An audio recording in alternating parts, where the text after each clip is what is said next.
Good evening, children. Good evening. I think it's time to join the session. It's 4. It's exactly 4. So I think all of you there in the session today. So good evening wishes to all of you. So thank you for joining today's class. You can post in your good evenings as we start the vocab class today. So good evening wishes to all of you who've joined the class. Good evening.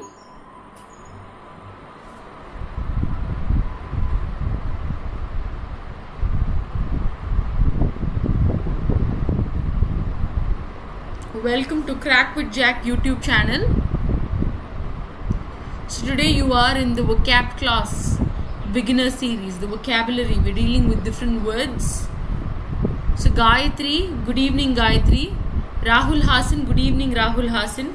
So Gayatri, good evening. Rahul Hasan, good evening. Good evening wishes to all of you. Manoja, good evening Manoja. Good evening. Good evening wishes. Good evening. Thank you for joining today's class. Good evening. Thank you for allocating separate timings for this class, and thank you for joining in every day. Especially Rahul Hasan, I've seen you in almost every session. So I'm very happy because if I have students who come in every day, it'd be very useful for me to teach, and it's useful for you to learn as well. Apart from learning it on an exam perspective, you would also be able to learn it for your overall enhancement as well. So Durga Devi, good evening Durga Devi, good evening wishes. So all of you are joining in. So good evening wishes to everybody. Gayatri, Rahul Hasan, Manoja, Durga Devi, good evening wishes. Thank you for joining today's class.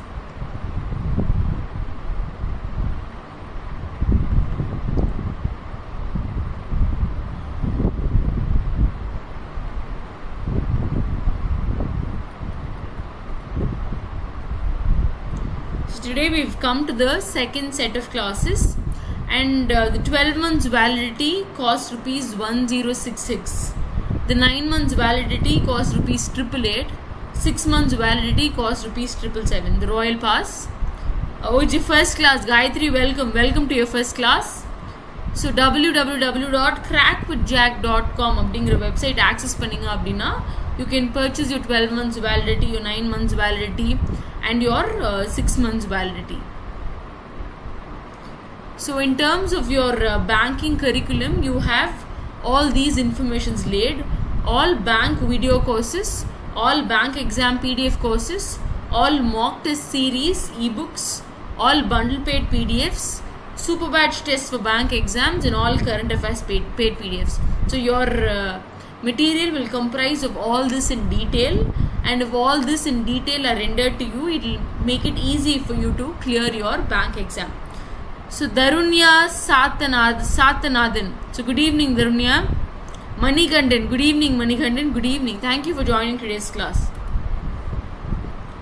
So we have a very easy word which will be our first word for today. So frail அப்படிங்கிற வேர்டே ஒரு அப்ஜெக்டிவாக எடுத்துப்போம். She's a frail girl அப்படின்னா ஒரு வீக்கான girl.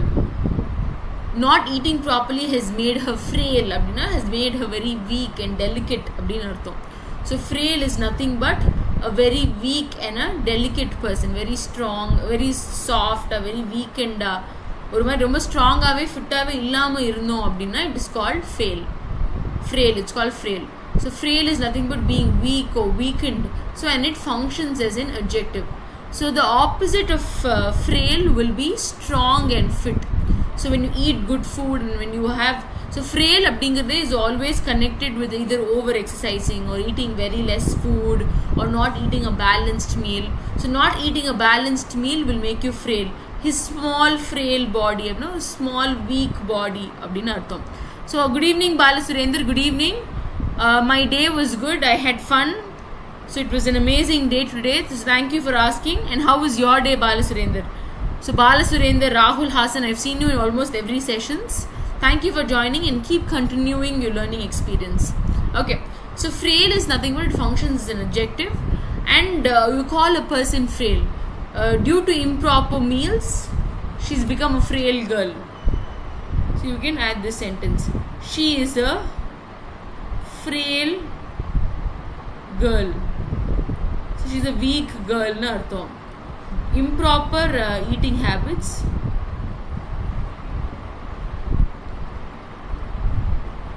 improper eating habits,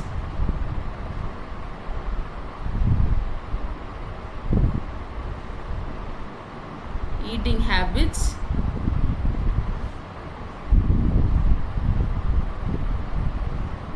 will make us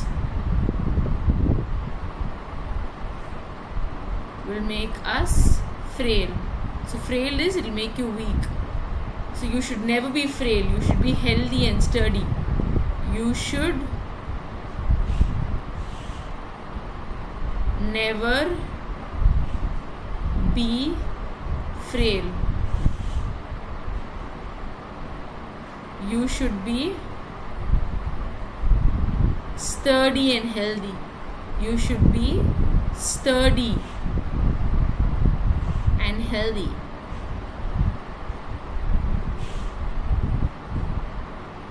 So all these are the different sentences for the word frail, and you can give in your own sentences in the live chat box. Rahul Hassan, we're waiting for your sentences, because I'm sure I can write them on the board for everybody to see. So you can come in with your sentences using the word frail. He became frail at his age of 0. So can you repeat the sentence one more time?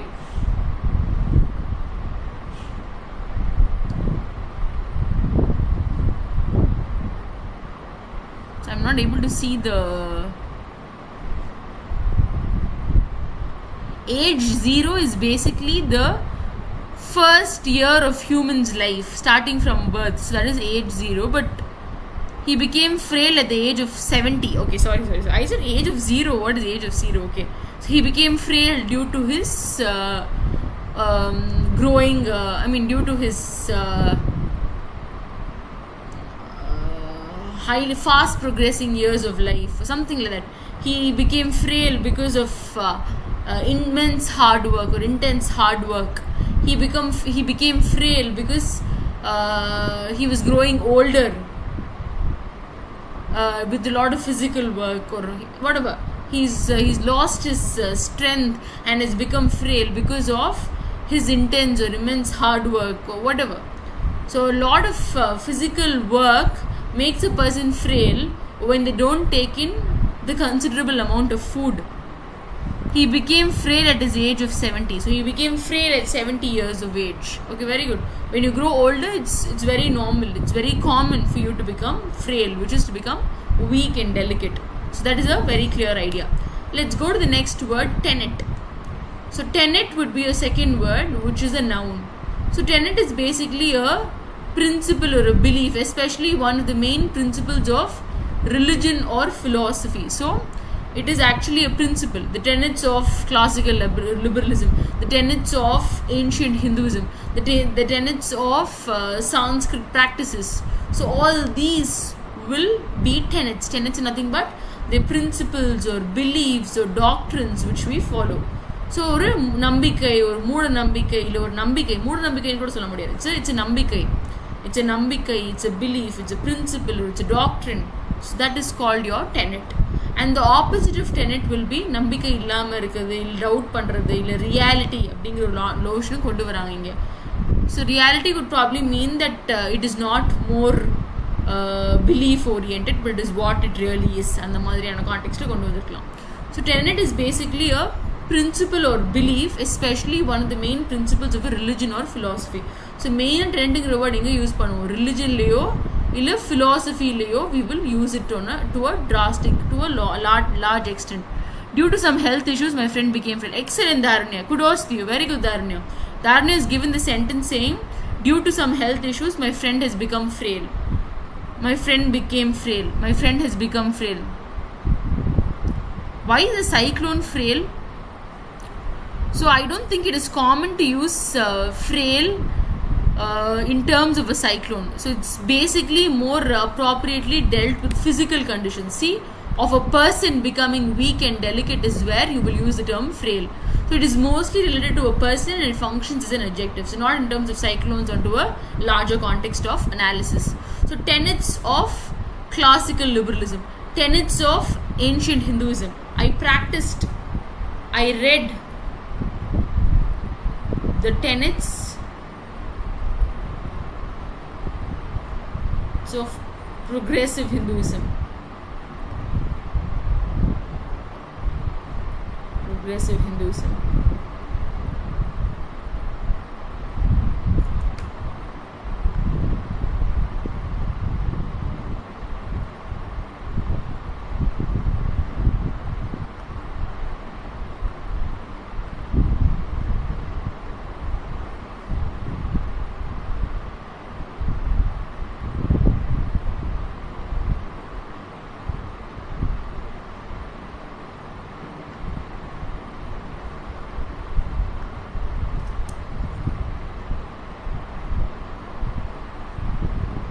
So I read the tenets of progressive Hinduism. I learned the tenets of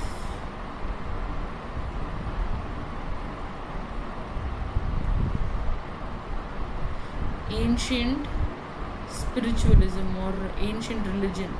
I learned the tenets of ancient religion, which is the principles of ancient religion. So all these are the contexts where you will use your sentence tenets.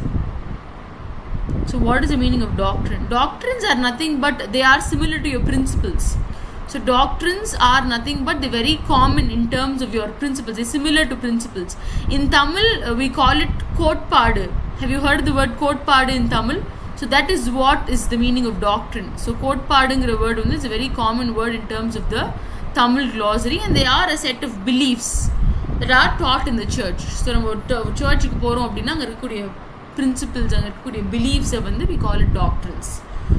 So, and it's also applicable in terms of political parties, in terms of church. அங்கே follow பண்ணக்கூடிய principles we call them doctrines in our language of evolution. So that is called the doctrine. They are actually a set of beliefs, to be very clear. Yes, it's used in a physical condition. It's not used in terms of cyclones. That is what I meant as well. So yes, Rahul Hassan, it's the set of beliefs. So it's similar. Doctrine, belief, principle, idellame are kind of the same thing. And doctrines are more extensively used in political parties and in terms of churches. And the context of doctrine is a more applicable context. So tenets of classical liberalism.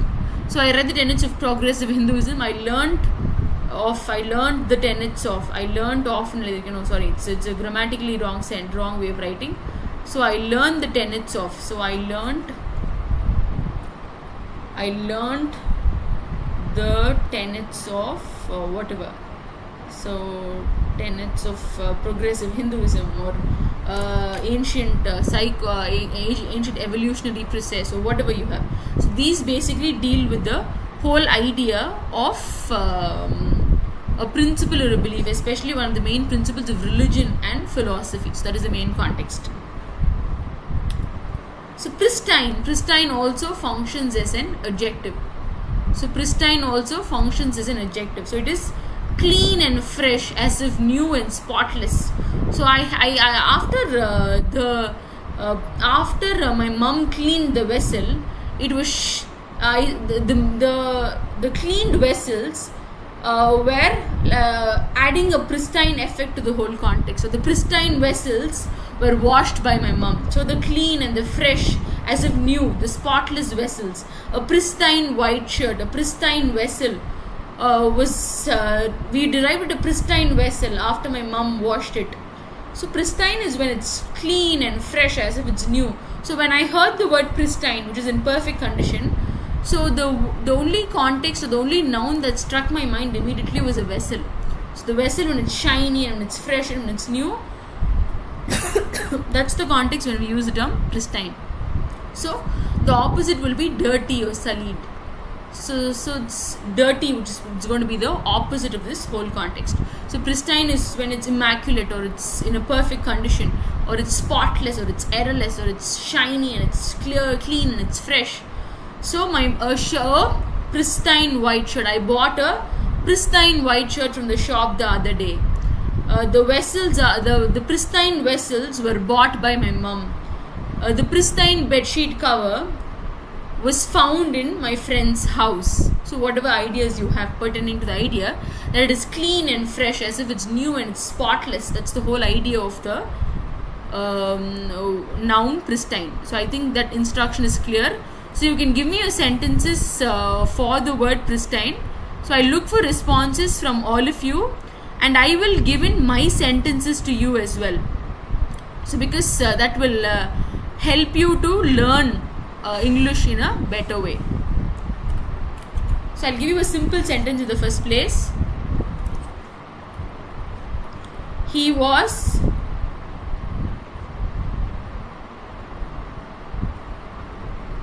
wearing a pristine white shirt. So what is he wearing? A pristine white shirt.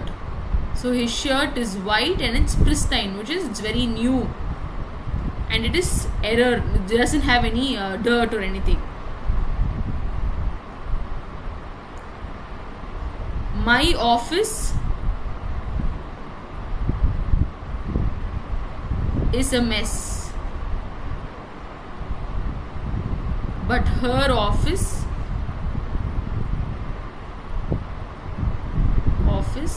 is always pristine. So it kind of tells you that her office is always clean and it is always fresh.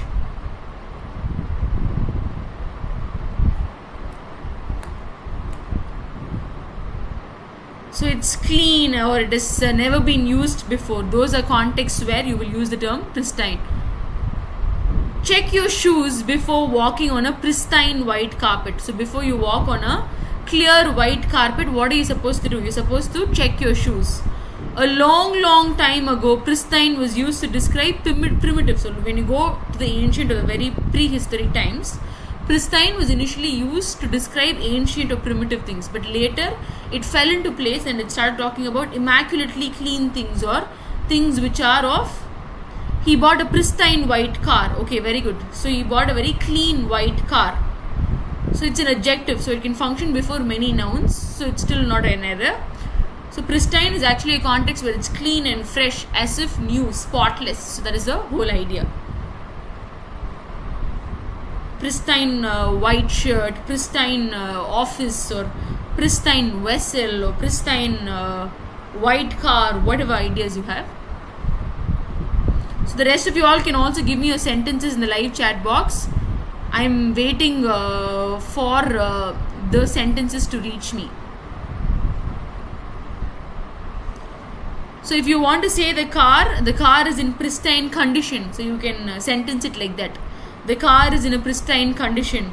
The car is 10 years old, but it's still in a pristine condition. The car still looks pristine even after a year. So all these are the different ways you can bring the element of pristine. He bought a pristine new car. It's still not wrong. It's fine. So is it clear? So obfuscation. So that will be your next word, which functions as a noun. Obfuscation. So obfuscation.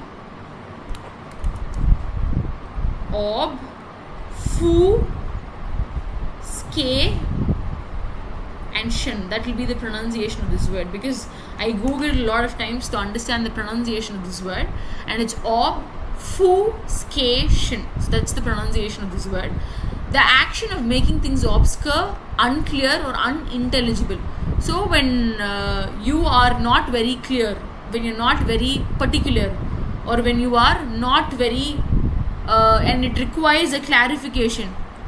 Pour milk in the pristine glass. Okay, very good.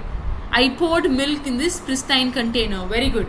So obfuscation is a word which means the action of making something obscure, unclear, or unintelligible. So which is, it requires some clarification. So it is not clear on its whole, but rather it requires clarification. So the antonyms will be deception, evasiveness. What do you think evasiveness means? You can give me the answer for this. I'll leave the live chat open. You can give me the answer for this term evasiveness.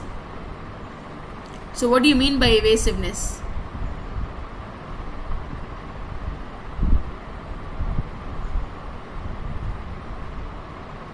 So evasiveness is basically you are moving or avoiding a clear or a direct answer. So since this is doubtful, Here it talks about your clear answer or your sharp questions or your direct answers which are excluded, but they still kind of deal with something which is very clear and which is very effective or which is very to the point. But your obfuscation is a word which deals with which requires clarification, which is not clear, which is unintelligible, which is obscure. So it kind of deals with the context where things aren't really clear. So obscure, all these words deal with the context where your idea is not very clear. Okay, so it's not well known or it's not easy to understand. So obscure, exact definition of obscure is it is not known or it is not easy to understand. So obscure definition is it is not known or it is not easy to understand. So it is not easy to understand. Easy to understand. So that is the meaning of your term obscure. Okay. So when confronted with sharp questions, they resort to obfuscation. So when they were asked, confronted, it's a kind of, when you have an argument and when you're supporting, when you're rebelling to this whole sharp question, you would finally resort to a unclear settlement, or you would probably lead to a situation which is not very clear. So when confronted, when they were opposed, when they were attacked with sharp questions, what did they resort to? They resorted to a situation which is not very clear or which is not known or which is not easy to understand. So that is the whole application of your term obfuscation. So obfuscation, I gave you the pronunciation obfuscation. So obfuscation is your word which would function as a noun. What will it function as? It will function as a noun. Okay, so I'll give you a few good sentences for you to understand this context. Each story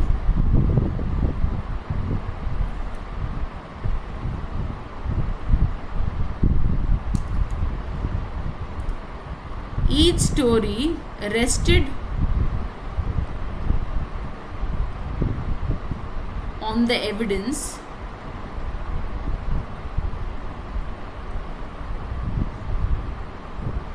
he mined from a morass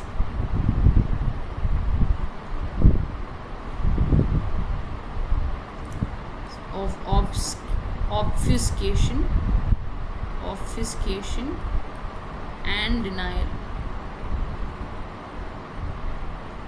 So each story was based on evidence, but what did this person do? He was based on denial and he was trying to pull in ideas which were not easy to understand. So that is the whole idea of this sentence. So is it clear? Something which is not easy to understand, which is not clear, which is not known or which is not easy to understand, which is not very clear. So that is the whole idea of obfuscation. Hapless, it functions as an adjective. It's a very simple word. Hapless is when it's especially denoted in terms of a person. Or a person kurikiradhukku we use this adjective called hapless, and it kind of means unfortunate. He's a hapless guy, or he's a very unfortunate boy. So he is unfortunate or unlucky or luckless. So that is the direct meaning of the word hapless. And the antonym of this word hapless would be lucky. So what would be the antonym of the word hapless?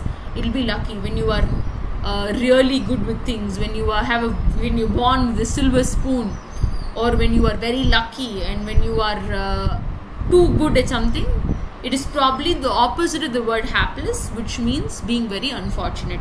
The hapless victims of disaster, the unlucky people who were suffering because of the disaster. The hapless boy lost all his family wealth. So the hapless boy, the unlucky boy. The hapless boy lost all his family's wealth.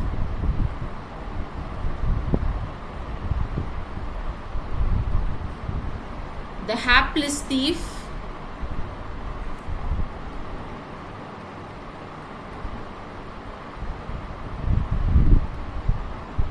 hapless thief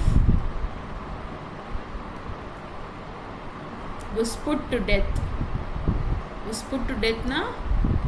Put to death na? She was in a situation where she had to die. So all these are the contexts where you can use the word hapless. So the hapless boy lost all his family's wealth. The hapless thief was put to death. The hapless victims of disaster suffered a lot. So all these are okay, maybe you are more into cricket. So you feel Dinesh Karthik is a hapless cricketer. He's a very unfortunate cricketer. So it's your take on it. Very good. So since it's a public forum, I don't want to make any personal remarks on anybody. But it's good. It's your take on the whole context. Okay, so hapless is when a particular person is very unfortunate, or when they're not very lucky about the situation that pertains around them. That is when you will use the term hapless. So your next word is sectarian. Sectarian is a word which will function as an adjective. So sectarian is a word which will function as an adjective. Religiously following the doctrines of the sect or other group. So doctrines are nothing but the principles. Doctrines, as we see, are nothing but the principles of the whole context. So when you are profoundly intelligent, or when you are profoundly deep in terms of an application oriented context, and you want to seriously follow the particular laws, or rigidly you follow, for example, if you take certain Christians, or if you take certain people of certain condition, of certain opinions which they carry, they will rigidly follow the doctrines, the principles. Not Christians, even Muslims, everybody for that matter. We religiously follow our particular laws or doctrines in terms of a religion. So any religion, factional is actually a term which kind of means any religion that includes smaller, highly opinionated group within us. So when you have a lot of opinions, and when you feel this is how certain things have to be done, and this is how this will be done, so that is a context when you will use the word factional. So factional is when a small group of people have a particular opinion and they move towards that opinion alone. So they're opinionated about something, that is called factional. And sectarian is a context where you will religiously or rigidly is like firmly follow the doctrines of the particular group or another group or anything for that matter. So that is called your sectarian principles. The sectarian dash advocated by Moscow. So there is a particular group of people who follow, and they are advocated by Moscow. So they are from that region, and they are kind of abiding to the doctrines of that particular sect alone. So the antonym of sectarian will be tolerant, liberal, broad-minded. So when we kind of bring in the idea that a particular group of people are following particular religion and they have their own doctrine set, in today's liberal and broad-minded society, this is kind of considered as not being very broad-minded. People kind of bring in an idea that we are not broad-minded on a larger scale. We are not aware, or we are not highly influenced on a larger scale. So that is what people today feel. So when you have factional societies, or when you have sectarian societies, that is the condition where you are abiding by doctrines. But the antonym is like you're very tolerant, you are okay to any religion, you're very liberal, you kind of follow every practice, you're broad-minded, you accept everybody and anybody. So that is a context of understanding your idea called being... so that is a difference between being tolerant and being sectarian. So sectarian is actually a context where you will follow to a particular group of ideals, or when you will follow to a particular group of crowd or whatever.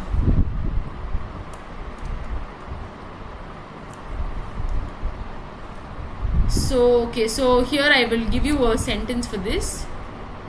In some places in Africa, the anger has spawned sectarian violence. So some people or some group in Africa, so what happened? There was a chaos there, and the anger has kind of created an opinionated view which kind of has resulted in violence. So he said his players had been subjected to sectarian abuse. So since his players belong to a particular group, or because of their opinionated ideologies, what happened? They were subjected to abuse in terms of this whole context. So that is your whole word, which is a sectarian. That is the usage of your word sectarian.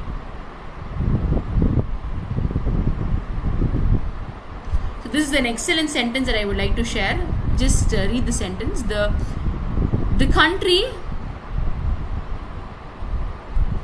is plagued. The country is plagued by sectarian movement. So what is the country covered with? It has opinionated movements around, okay? And groups, opinionated movements and groups defined by. So what are they defined by?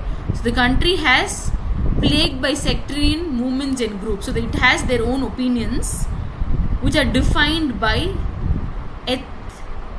ethnicity pitted against one another. So they have their own regulations, they have their own opinions, and they hold their own ideals, and at the end of the day they are pitting one another's view against one and other. So they're kind of pitting against one another's whole contextual analysis pertaining to this whole context.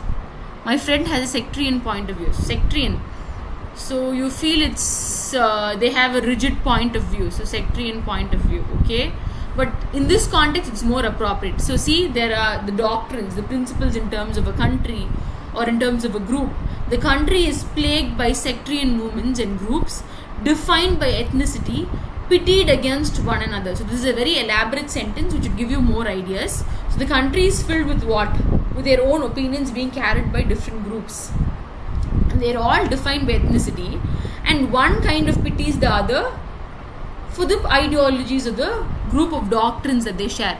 So pitted against one another. So they kind of one another is when they too have a particular ideology and they abide by it. So we take our society, I feel certain regulations are fair according to me, and some other group of people feel there is fair, and I pity them and they pity me. So but at the end of the day we hold our own ideals, we hold our own sectarian values at the end of the shoes. So incursion will be your next word. So incursion will be your next word. An invasion or an attack, especially a sudden or a brief one. So when you have a sudden or a brief one, a brief attack, assault. So for example, the war conditions are an incursion into the enemy territory or into the enemy's country. So incursions into the enemy's territory is like you go in, you invade it. Invade na, and for example, when Britishers came to India, they started invading India. So which is, they consider a foreign land as their land, and the resources in the foreign land as their own resources. That process of trying to conquer somebody else's thing and having it as yours, that process is called invading, or it's called invasion. So an invasion or an attack, especially a sudden or a brief one. So especially it's very sudden and it's very for a very small span of time. So that is called incursion. So when India and Pakistan were against each other, the Pakistan had an incursion into our Indian society, or they were incurring into our society. They were kind of falling into our society. They were kind of trying to extend their armies. They were trying to invade and take Kashmir to their side. So there was a process where incursion was enabled into a enemy's territory or into our territory, which is their enemy's territory. So that is a context where you will use the idea called incursion. So invasion or attack, especially a sudden or a brief one. Attack on, assault on. Assault is like when you involve in a violence, a raid on. So all these are your meanings in terms of incursion, and your antonym will be retreat. So the incursions in the enemy territories should put an end as it causes more violence. The incursions into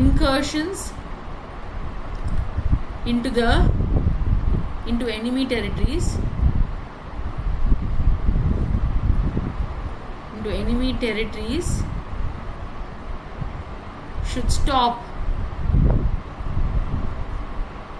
so everybody can live at peace. So everybody can live at peace. This is a context where incursion functions as a noun, so it's better to use it like this. The incursions into the enemy territories, the incursions into another land or a nation should stop, so that we don't pollute the other land as well. The incursions into the invasion or an attack is basically a negative context, so you cannot use it for your friendly nations. So it has to fall for your enemy nations. So your next word is my favorite word, which is anticipate. So anticipate. So I anticipate, my biggest anticipation is to see my students score good score. So I look forward to teaching. So I anticipate to teach every day. So I look forward to teach every day. So I am eagerly anticipating. I'm eagerly anticipating to score the best marks possible in all my forthcoming examinations. So that is your anticipation. You're looking forward to doing something. So I'm anticipating a 100% result from all of you. I'm anticipating great returns in terms of the overall performance in terms of the exams. So whatever you have, anticipating is like looking forward to something. Preempt, forestall, or intercept. So that is when you're looking forward to something. So dread is when you're very worried and you're not looking forward to something. I'm feeling very dreadful, I'm feeling very painful, or I'm not in the mood to go towards it. You say you're feeling very dreadful. But anticipating is when you're looking forward to something. I'm eagerly anticipating for the birthday party that is going to come this week. So whatever sentences you have, when you're looking forward to something, that is when you will use the term anticipate. Stephen was eagerly anticipating the break from the routine of business. So what is he anticipating? He wants to take a brisk break from the I am anticipating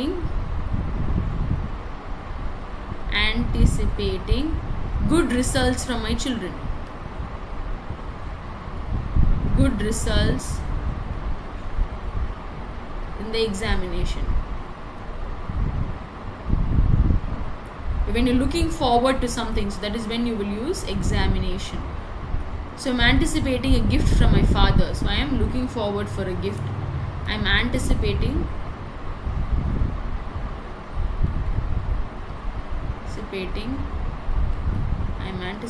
for a gift. Looking forward for a gift from whom? My father. These are contexts where you can, I'm anticipating for my bank, or I'm anticipating a bank job. Okay, very good. Looking forward to a bank job. I'm eagerly anticipating for a job in the domain of banking. So I am eagerly anticipating for a job in the domain of banking.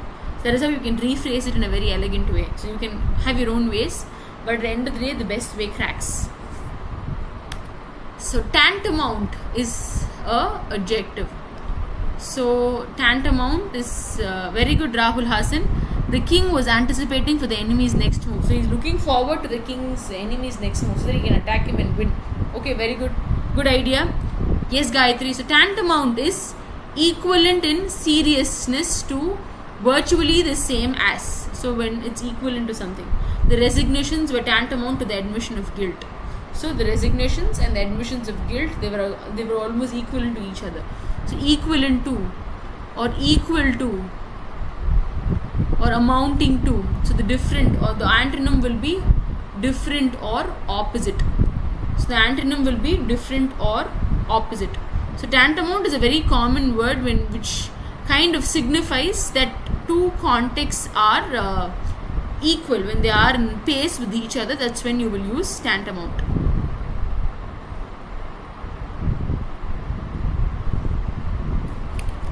So I would give you a valid sentence for this. Ignoring safety regulations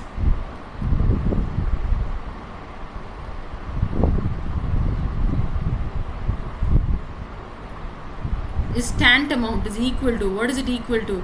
It's tantamount to putting lives at risk. Ignoring safety regulations is tantamount to putting lives at risk. So if you ignore safety, lives at risk. So if you ignore safety measures, what is it equivalent to? It is equivalent to putting lives at risk. Her refusal to answer was tantamount to the admission of guilt. So here it's a similar context, which is a silent or a guilt oriented context. The statement was tantamount to declaration of war. So அவங்க கொடுத்தக்கூடிய ஸ்டேட்மெண்ட்டுக்கு வாரும் was almost equal. That was how severe the statement was.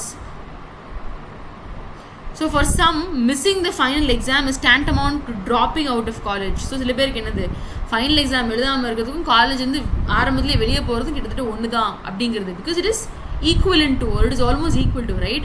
So you have a context where you cannot write a final exam, and you have a context where you have to drop college in the first place. So it kind of is similar, because writing an exam is of vital significance, and if you cannot write, dropping earlier is better than wasting your time there. So they're all of equal importance. A request from the CEO is often tantamount to a command. So a request by a CEO or a command by anybody around is always tantamount. It's as severe as this. So there is a whole context of identifying the whole word called tantamount.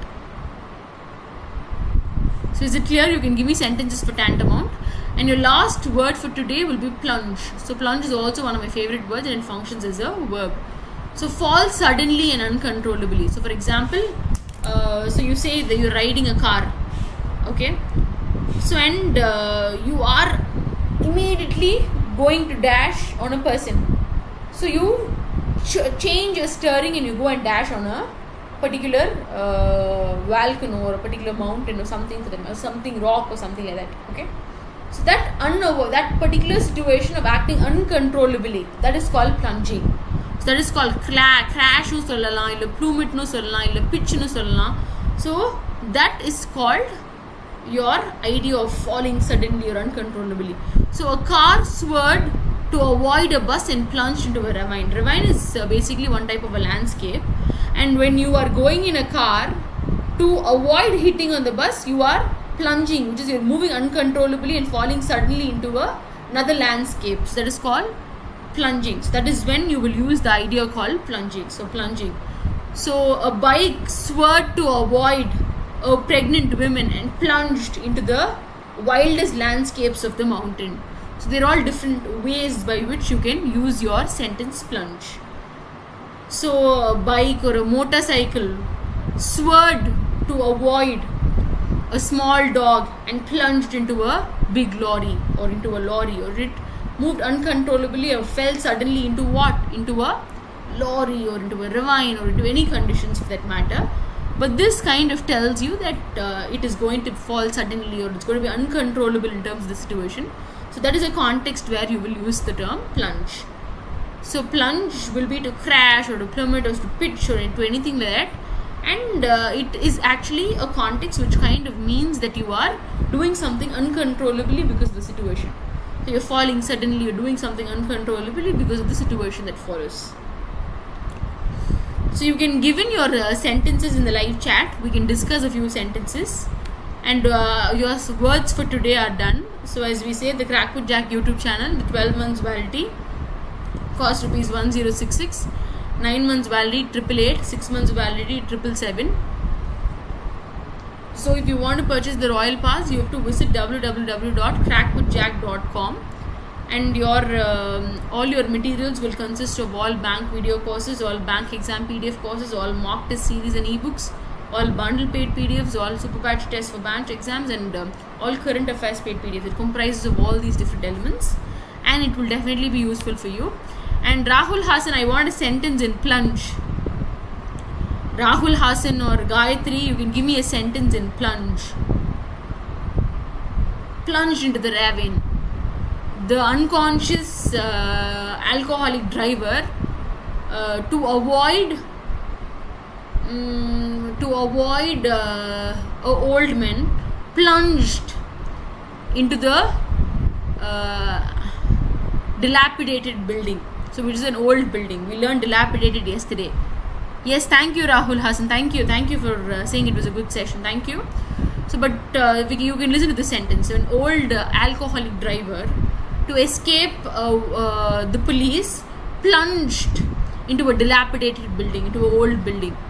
So that is when you plunge, or when you move into a particular direction and you kind of get yourself uncontrollable and you fall suddenly without any consciousness in that context.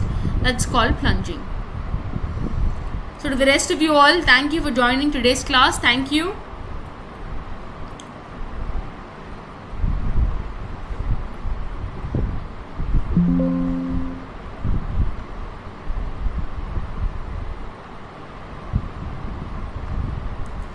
Was it useful? Did you learn new words today? Gayatri, how was your experience in your first session?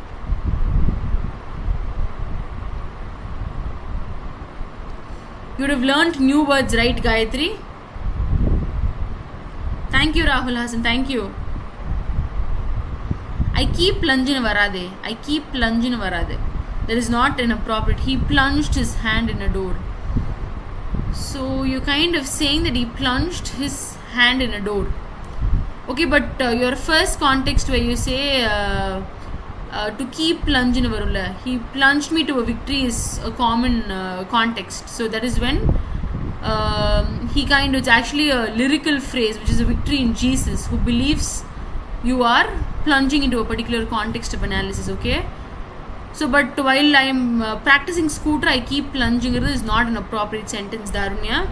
So we would not use I keep plunged. So I plunged while driving a scooter. I plunged into a lamer landscape, or I plunged into a narrower landscape trying to escape a few young students. So andamari another context you can use, and that will give you a more elaborate context in terms of application. But good try, Darunya. Good try. Thank you for trying. That is a good try.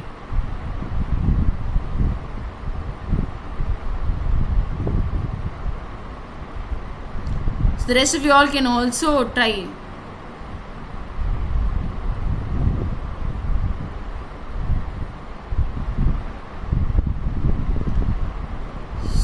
Okay, so he plunged his hand in the door. So which kind of means that he thrust his hand into the gap or the opening of the space. So that is actually a context where you are having a fast, deep or a forceful movement. So it indicates that the hand went into the opening or the gap or the slot. So that is also correct. But that is a different application of this whole context from the application that I had given you. But your sentence is not grammatically wrong. So kudos to you, Rahul Hassan. Your sentence is not grammatically wrong, but grammatically right. But it's good. It's good. So Darunya, your sentence can be rephrased to sound grammatically right. Otherwise, it's a good effort. So thank you, students. Thank you for joining me in today's class. Thank you.